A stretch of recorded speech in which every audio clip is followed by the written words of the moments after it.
कितने बजे से आपको जानकारी हुई? ये सुबह 10 बजे मुझे जानकारी हुई। जैसे किसी ने फ़ोन किया या कैसे आपको जानकारी? नहीं, मेरे पास फ़ोन के माध्यम से सूचना, पुलिस को सूचना जिस प्रकार से मैं दी है, आदमी को जैसे जनरली आदमी को पहले 112 नंबर याद आता है, आदमी 112 की सूचना देता है। 112 की सूचना मिलने के बाद में अगर उनके पास से उन्होंने सूचना, मैं Vijay Kumar, Uttar Pradesh tent caterers and decorator welfare association का प्रदेश अध्यक्ष। जी, आज ऐसा क्या वाक़या हुआ कि आपको 112 से सहायता लेनी पड़ी?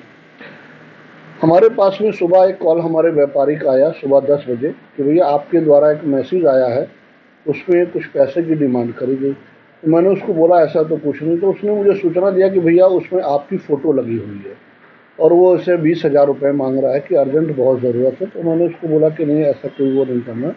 उसके बाद से मेरे पास लगातार फ़ोन आते गए और दिन भर में काफ़ी कॉल आई हैं आज अभी।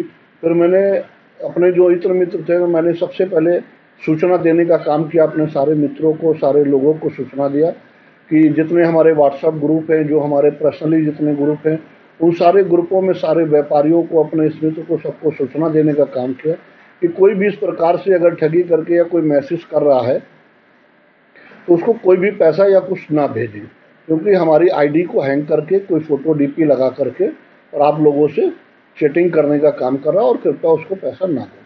तो क्या इस तरह का कोई ऐसा संज्ञान में है कि कोई इस तरह का व्यक्ति जो आपको इस तरह से परेशान कर रहा है? अब ये तो नहीं कह सकते क्योंकि ये दूसरी बार मेरे साथ हो रहा है।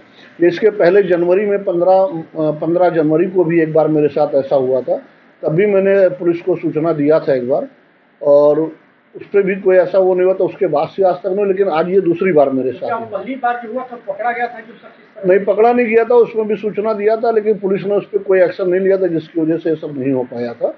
और उस समय भी और आज भी मैंने इसीलिए आज मैंने 112 पे सूचना दिया कि ताकि रजिस्टर्ड सूचना हो जाए।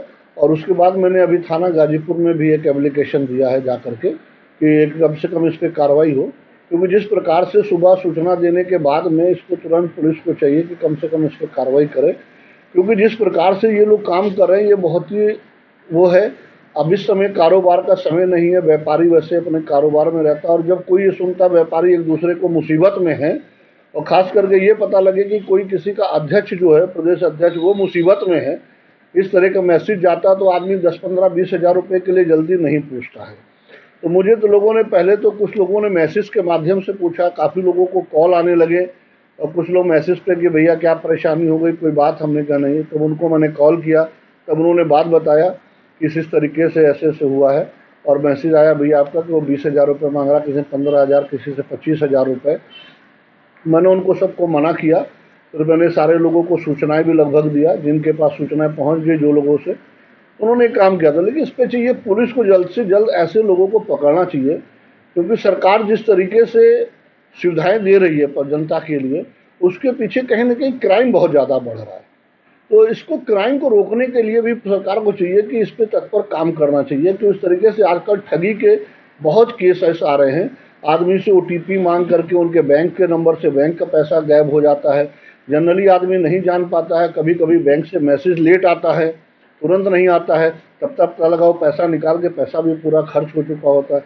हर आदमी जो है इस पे भाग नहीं सकता है। तो जिस प्रकार से साइबर क्राइम ने अपनी पूरी जो बनाई है लिस्ट, उसको चाहे जैसे 1090 के माध्यम से सूचना दी जाती है, उसी तरीके से इसको भी एक बना दे कि सूचना जैसे 1930 बनाया, अब 1930 पे फ़ोन करिए, फिर उन्होंने कहा उसको हमारी जीमेल आईडी पे हमारी लॉग करिए। तो ये काम हर एक कोई आदमी नहीं कर सकता है। जो सतर्क है, बिल्कुल जो कंप्यूटराइज है, वो आदमी इन सब चीज़ों को तो कर सकता है। मतलब साइबर क्राइम सेल से आपने जब संपर्क किया तो वहाँ से क्या रिस्पॉन्स है? उन्होंने हमसे ये कहा कि आप हमारी जीमेल आईडी पे जाइए और उसके ऊपर आप कंप्लेन नोट कराइए, फिर वो जो बताएंगे वो चेकिंग उस पर आप डाउनलोड करिए, वो सब करिए। तो चलिए वो तो हम तो चलिए मानिए कर देंगे, हर एक कोई आदमी ये चीज़ नहीं कर सकता है।